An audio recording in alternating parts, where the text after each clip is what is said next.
con la segunda y última parte del ejercicio. Previamente nosotros ya tenemos todo lo que es el direccionamiento IP listo, todo lo que era subredes listo, y nos falta una de las partes importantísimas para poder nosotros comunicar redes remotas, ¿cierto? Que el objetivo de nosotros es trabajar con redes WAN y hacer enrutamiento, ¿ya? Por lo tanto vamos a hacer rutas estáticas, y las rutas estáticas comprenden cómo indicarle los caminos necesarios a los routers para que puedan llegar de una red a otra y conocer los hosts que pertenecen a otra red, ¿cierto? Ese es el objetivo o la base de Internet, tener rutas, ¿ya? ¿Por qué van de la mano los dos términos o los dos conceptos? Porque el enrutamiento no conoce dirección IP, el enrutamiento conoce redes. Y al conocer una red, por lo tanto va a conocer todos los hosts de una red. O sea, si el router 2 llega a conocer la red 192.168.10.0, máscara 29, va a analizar la máscara y sabe cuántas IP podrían estar dentro. Si conoce esa máscara, va a saber que va a estar disponible del IP 1 a la 0, ¿ya? Lo mismo, por ejemplo, si después el router 1 llega a conocer la red 200.200.200.0 máscara 24. Como esa red tiene una máscara 24, tiene 254 combinaciones posibles. Por lo tanto, va a conocer a todos los hosts que pertenezcan a la red, ¿ya? Las rutas estáticas son fáciles de configurar, las hemos hecho en algún momento, hace más al invierno, no sé si se acuerdan, por ahí en agosto, septiembre, hicimos un ejercicio con los routers y hacíamos llegar rutas de un lado a otro, ¿ya? Ahora las vamos a aplicar ya en el contexto más entendible, porque ya sabemos hacer subredes, entonces con eso ya se nos va a hacer más fácil de intentarlo. Ahora, la pregunta es la siguiente: cuando quieren hacer una ruta estática, ustedes tienen que preguntarse cuáles son las redes que nuestro router debe conocer. Las redes que ya conoce son las que tiene conectadas de alguna forma. Por ejemplo, el router 1 ya conoce esas dos redes. ¿Por qué las conoce? Porque están conectadas hacia él. Pero la red que no conoce el router 1, ¿cuál sería? La red 200. Exacto, tenemos que programarle esa red. Y este router, para llegar a esa red, tiene que pasar por la dirección del siguiente salto, que vendría siendo la dirección del router más próximo que tiene. Por lo tanto, el router 1, para poder llegar a la red 200.200.200.0 máscara 24, tiene que pasar por la dirección 192.168.10.10. Ahora, el router 2, si lo vemos desde el otro extremo, el router 2, para poder llegar a la red 192.168.10.0 máscara 29, debe pasar por la dirección del siguiente salto, que sería la dirección 192.168.10.9. Por lo tanto, ese sería el camino para que el router 2 llegue hasta esta red, y el camino para que llegue el router 1 a la red siguiente, ¿ya? Las rutas estáticas tienen varias ventajas que son fáciles de configurar, son sencillas.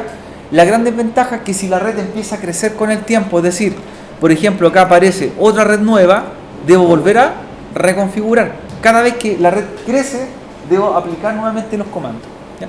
Por lo tanto, ¿cuándo se aplica en ruta estática? En redes pequeñas.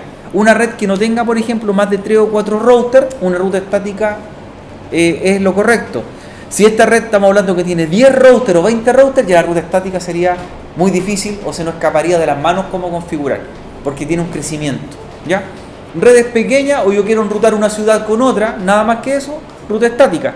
Pero por ejemplo, si quiero enrutar una empresa que tenga 30 sucursales en Chile, ¿lo podría hacer con ruta estática? Difícil, ¿cierto? Ya. Vamos a configurarla entonces. Comencemos con el R1 para que apliquemos el enrutamiento de tipo estático o rutas estáticas. Ya. Entonces, lo primero que debo ver antes de hacer una ruta estática es ver qué rutas conozco. ¿Ya? ¿Qué rutas conozco? Eso se hace con el comando show IP route. Show IP route. El comando show IP route me va a ver las rutas que conozco o las rutas que voy a conocer antes de programarlo y después de.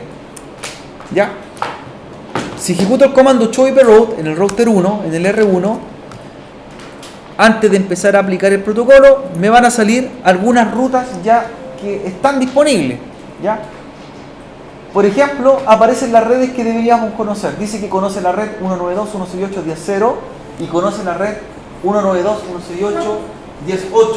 ¿Cuáles son las redes que ya conozco por defecto? Las que tienen la letra C. Entonces dice que conozco esta red con esta máscara y conozco esa red con esa máscara. ¿La alcanzan a ver, cierto? Son dos redes que ya conocen. Entonces aquí falta una red que está en la topología que tenemos que enseñarle. ¿Cuál sería? La 200, 200, 200, que está al otro lado. Esa va a aparecer después, aquí. ¿El L qué quiere decir? La L local.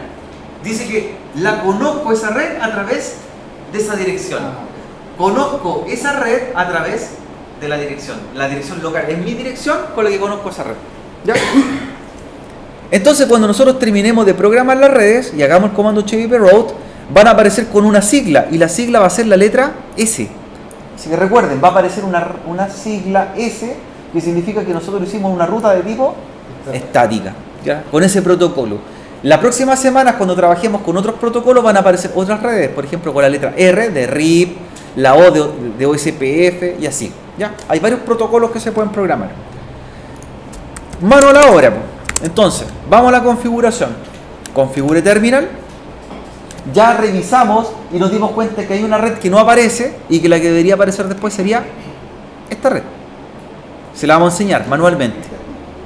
El comando para aplicar la ruta o el camino es el comando iproute, ya, iproute. Luego declaramos la red a la que queremos llegar. ¿Cuál sería la red?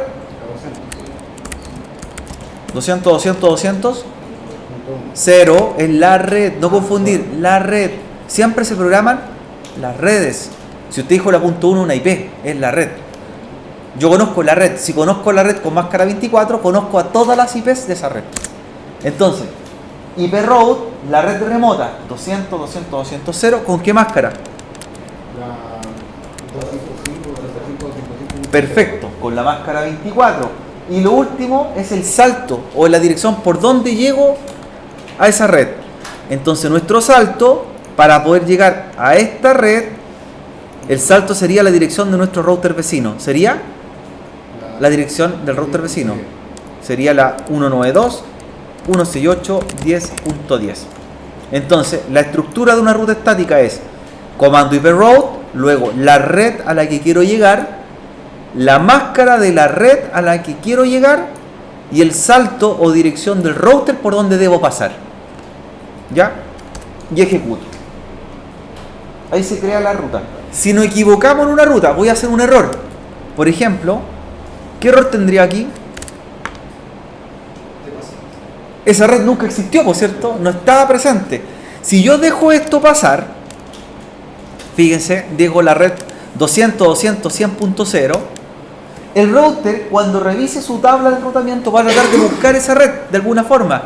Y como no existe, es como cuando usted quiere buscar un camino sin fin, pues. Trata de pasar por un camino y no tiene salida. Entonces va a empezar a producirse un problema, un bucle. Va a tratar de buscar una red inexistente y eso produce sobrecarga o sobreprocesamiento en un router. Finalmente el resultado que voy a encontrarme es que el router va a empezar a trabajar de más, ¿cierto? El tiempo de procesador va a ser bastante alto. Entonces, ¿cómo eliminaría esa ruta si me equivoqué? Porque debo eliminarla. ¿Cómo la eliminaría? ¿Cómo la borraría? Porque me quedó mala, ¿cierto? No iproute. Muy bien, po. ¿En serio? Así es. Listo, se fue. Entonces, ruta incorrecta, bórrela. De esa forma yo libero carga en el equipo. ¿Ya? Ahora, vamos a revisar la ruta. ¿Cómo la revisamos? Show iproute. Veamos qué aparece. Cuando vuelvo a ejecutar el comando show iproute en el router, va a aparecer la nueva red. Dice que aparece la red 200, 200, 200, 0, máscara 24 y llego hacia esa red vía o por la dirección IP 192.168.10.10, que es la dirección del otro router. Y aparece con la sigla S, que significa que fue una ruta estática, fue manual, nosotros la hicimos. ¿Ya? Entonces ahí tendríamos lista esa ruta. Ahora, vamos al router 2. Lo mismo. Ejecuto el comando show iproute y veamos qué ruta conoce. Cuando ejecuto el comando show iproute, revisamos su tabla de enrutamiento. La tabla de enrutamiento es el registro de rutas. Ya aparecen solamente la red con la letra C, 192.168.10.8, y aparece la 200.200.0 máscara 24, que son las redes que ya conoce. ¿Qué red le falta aprender? La 192.168.10.0. 10.0, ¿cierto? Que es la red que está en el lugar de los hosts. Por lo tanto, tenemos que enseñarla manualmente. Ya, vamos a configure terminal, aplicamos el comando hyperroute y declaramos la red nueva. ¿Cuál sería la red entonces? 192.168.10.0. 10.0. ¿Cuál sería la máscara de esa red? La 248. 255, 255, 255 y termina en 2. Y el salto, ¿por dónde llegamos a esa red? 192.168.10.9.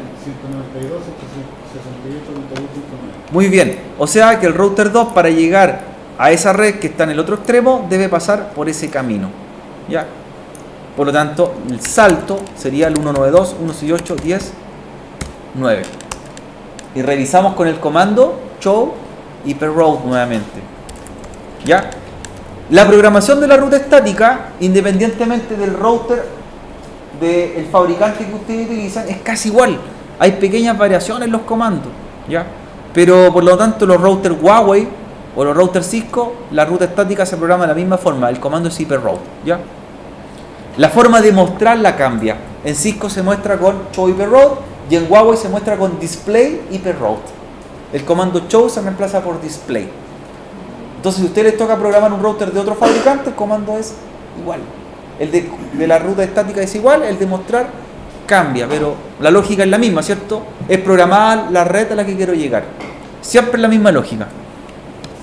Reviso con show hyperroute y efectivamente va a aparecer la nueva ruta. Ahí está, con la letra S.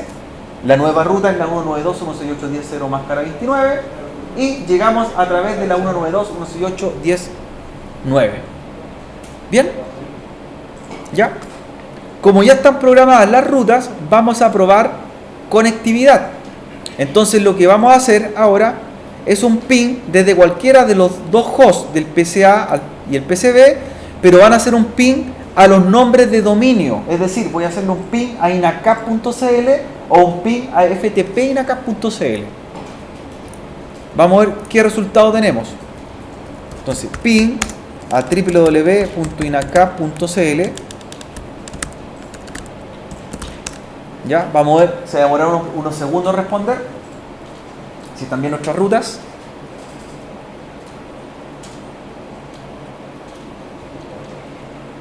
El primer paquete IP se va a perder. El segundo, tercero y cuarto van a llegar bien. ¿Ya? Ahí está, se perdió el primero y el segundo, tercero y cuarto llegó. El primero aparece como request time, ¿cierto? Vuelvo a hacer el ping a inacap.cl y llega 4 de 4. Por lo tanto, ¿estamos llegando? Bien. Perfecto, me respondió. Fíjense lo que hicimos. Le preguntamos con un ping al nombre de DNS y nos envió al servidor web. Ahora, quiero ver por dónde paso. También hay un comando para ver la ruta y el camino por donde vamos viajando. Ese comando, ¿cómo se llama? La prueba aparecía. Una pregunta en la prueba.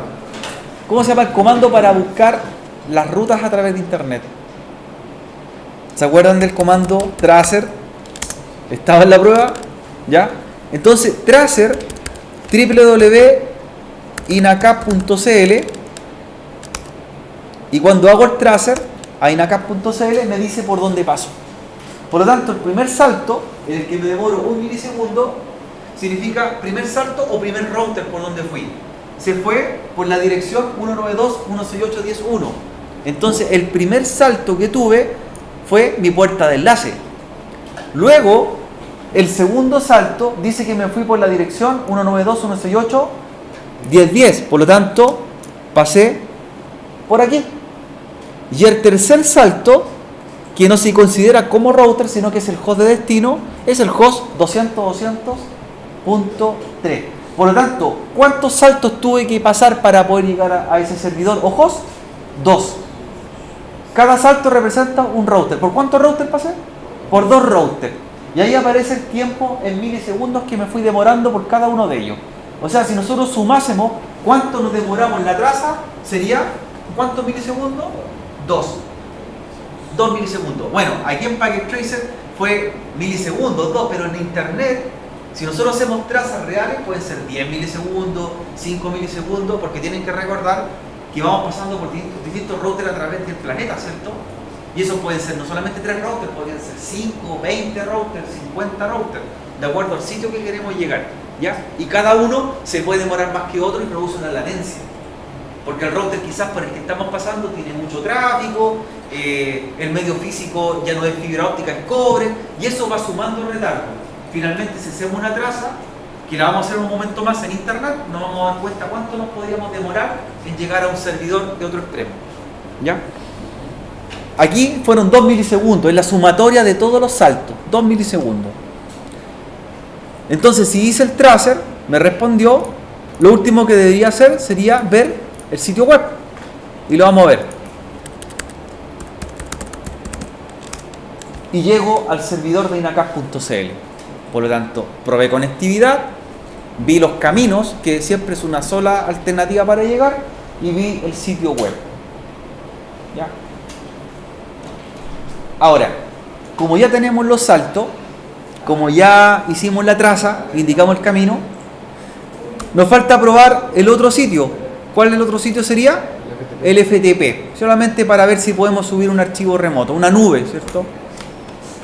Ya lo voy a hacer desde el otro host del PCB para variarlo un poco. Hago un ping al servidor, a ftp.inacap.cl. También debería demorarse unos segundos. ¿Ya? El primer ping se perdió, es porque son rutas nuevas y los routers están empezando a mostrarse esta información. Vuelvo a hacer el ping, llega, es el servidor 200.200.200.4. Luego hacemos una traza con el comando tracer y es el mismo camino. Si se fijan, para llegar tanto al servidor web como al servidor FTP siempre pasamos por donde mismo, y lo que va cambiando es el destino, ¿cierto? Uno era el servidor 200.200.3 y el otro 200.200.4. Pero yo me doy cuenta que cuando hice una traza se demoró un poco más al principio, ¿cierto? 9 milisegundos. ¿Ya? Después cuando volví a hacer las trazas el tiempo bajó. ¿Ya? Puede ser que justo como ya habíamos hecho tráfico, los routers empiezan a tener un poco más de tráfico en la red, ¿cierto? Carga en la red. Y por último, para probar el servicio que funciona, vamos a hacer lo siguiente. Vamos a crear un archivo, un bloc de notas en el equipo, en el PCB, lo vamos a subir al servidor y luego desde el PCA, ¿qué es lo que vamos a hacer? Descargarlo. ¿Ya? Solamente para ver la funcionalidad. Vamos a crear un archivo local, del PCB lo vamos a subir al server FTP y luego del PCA lo descargamos localmente. Creamos un archivo, estamos en el PCB o cualquier otro, puede ser en el PCA, no importa, cualquiera de los dos. Entonces, para crear un archivo hay un bloc de notas que se llama el text editor en el host, en cualquiera de los dos hosts. ¿Ya? Abren el text editor. ¿Ya? Vamos a crear un mensaje, hola mundo. ¿Ya? ¿Les suena conocido? ¿Sí? Hola mundo, y lo guardamos. ¿Cómo se guarda?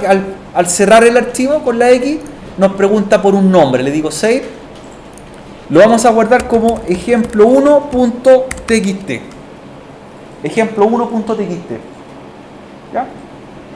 Y le doy OK. Nos vamos a la command prompt nuevamente. Lo guardan, cierran. Cuando lo cierran le dan el nombre. ¿Ya? Y en command prompt, ¿cierto? Revisan con el comando dirt. De ahí les va a aparecer el nombre del archivo que recién acaban de crear. Ya ahí está, ejemplo1.txt. Ejemplo1.txt. Este archivo está en el PCB o en el PCA según estén trabajando, y ahora la idea es subirlo al server, ¿cierto? Guardarlo en la nube, traspasarlo a este servidor para que después el otro host pueda ir, descargarlo y bajarlo. ¿Ya? Como trabajamos con las nubes como Dropbox, como OneDrive, ¿cierto? Como una nube de archivo. ¿Le parece, cierto? Sí. Ya. Vamos a subir el archivo. Primero tenemos que conectarnos al servidor FTP. ¿Cómo nos conectamos? Con el comando FTP. Ya hicimos las pruebas de conectividad, por lo tanto tenemos acceso. Luego viene el nombre que le dimos al servidor. ¿Se acuerdan el nombre de dominio? ¿Cuál era? ftp.inacap.cl. Entonces, FTP, espacio y luego el nombre del dominio. El FTP abre el protocolo primero. Entonces, ftp.inacap.cl le va a pedir el usuario que crearon ustedes en el servidor FTP. Yo le di mi nombre, luego el password que ustedes le habilitaron y van a aparecer ya login in, passive mode on, y ahí están dentro del servidor FTP, o sea, ya cargado. Ahora la pregunta es cómo subimos el archivo, ¿cierto? Recuerden que el archivo está en la máquina y queremos subirlo al servidor. Para subirlo ocupamos el comando llamado put y a continuación el nombre del archivo, put ejemplo1.txt. Ya. Entonces put espacio ejemplo1.txt. Este es el nombre del archivo. Enter y se copia al server.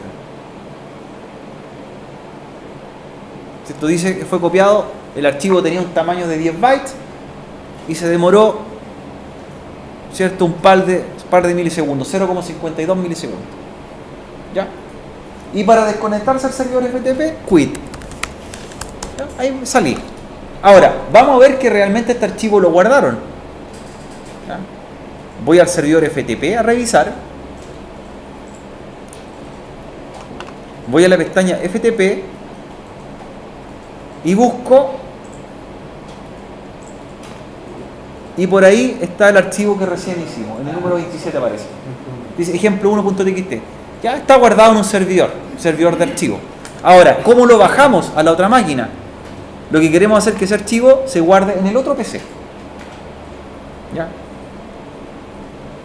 Entonces, hago la misma lógica. Lo que vamos a hacer primero es revisar para que ustedes comprueben que el archivo no está guardado. Hago hundir y no va a estar. No está, ¿cierto? Está solamente el archivo de ejemplo. ¿Ya? Vamos a conectarnos al FTP. El comando era ftp espacio ftp.inacap.cl. Me conecto al servidor, nombre, contraseña. Y ahora lo que voy a hacer es bajar el archivo. Con el comando put nosotros subimos un archivo a la máquina y para descargarlo a la máquina que no lo tiene es el comando get. Sería get ejemplo1.txt. Get espacio ejemplo1.txt. Ejecuto el comando. De ahí va a decir archivo transferido, ¿cierto? Se demoró 0,021 segundos y 10 bytes tiene como tamaño. Es un simulador, así que la velocidad puede variar. Salgo con quit, salgo con el comando quit. ¿Y se acuerdan que hace un rato atrás revisamos con dir y no estaba? ¿Y ahora qué hay? Bajamos el archivo, por lo tanto lo subimos a la nube, lo bajamos a la nube FTP. Profesor, ¿y habría alguna forma como de buscar qué archivos se pueden descargar en el FTP? ¿Ver los que están guardados? Sí, pues miren.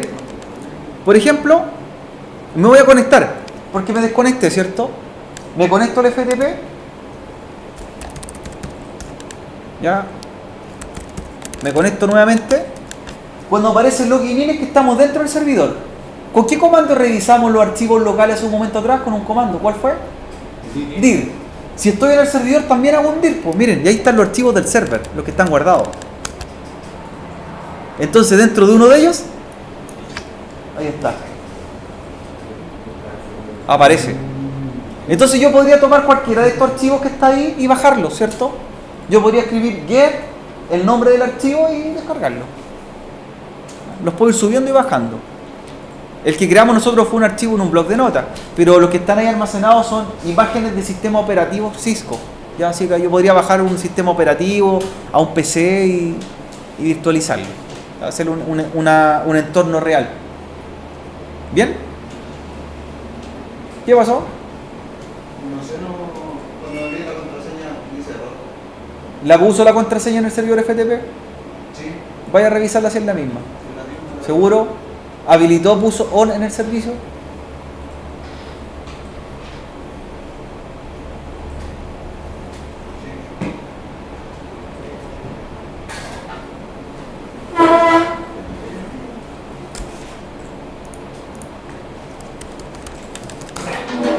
Entonces, efectivamente nuestro servicio funciona.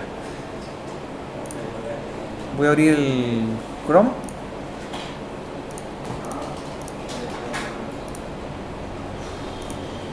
Y lo que voy a hacer, jóvenes, como les mencionaba, que hay herramientas para ver por dónde nosotros hacemos traza en internet.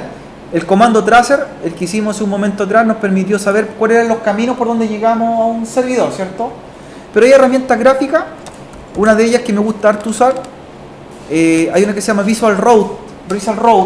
Es un programa, pero también tiene su versión online. Ya, voy a activar la versión online del programa, Visual Route Online, ya que es un sitio web, y nos permite a nosotros,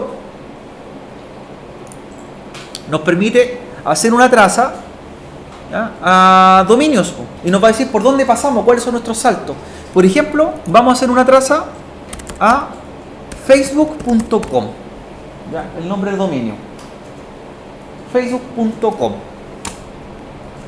Ya ustedes pueden elegir cualquier dominio creado, ¿cierto?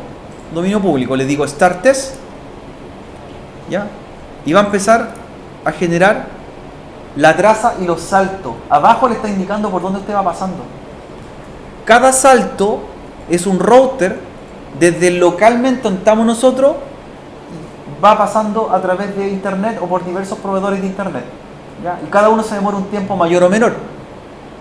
Y finalmente, ¿cuántos saltos me demoré? 20. O sea, tuve que pasar, en realidad 19 saltos, porque el salto número 20, el último, se descuenta. El último salto es el servidor. Por lo tanto, para llegar a facebook.com pasé por 19 routers hasta llegar al último salto. ¿Y eso que dice no response? Es un router que el administrador de la red ocultó su información. Por seguridad, quizá, por política de ese proveedor de internet, lo que hizo es ocultar su identificación. Pasamos por los routers, pero ellos no muestran su dirección IP. En cambio, el resto de los routers sí muestran las direcciones de sus tarjetas.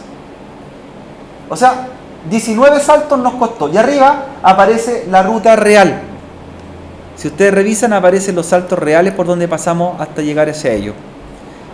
Y por lo que me doy cuenta, el servidor final está en el estado de California. Facebook está en California físicamente.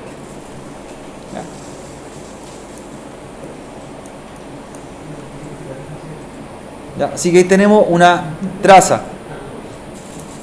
Ya podemos pasar por Asia, por Europa, me dice por ahí, para poder llegar hacia los servidores. ¿Ya?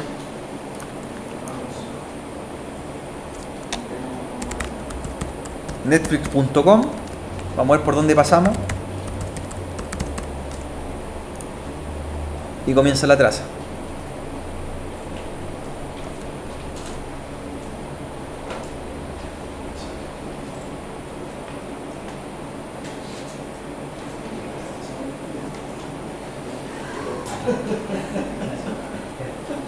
Si la traza no nos da ningún resultado, es porque simplemente nos equivocamos de nombre de dominio, ¿cierto? Por ejemplo, para llegar a Netflix, ¿cuántos saltos tuve? Pasé por 29 routers. ¿Ya? Pasé por 29 routers y llegué al router número 30. 30 routers. Y los servidores de Netflix, lo último, están alojados ya en Europa.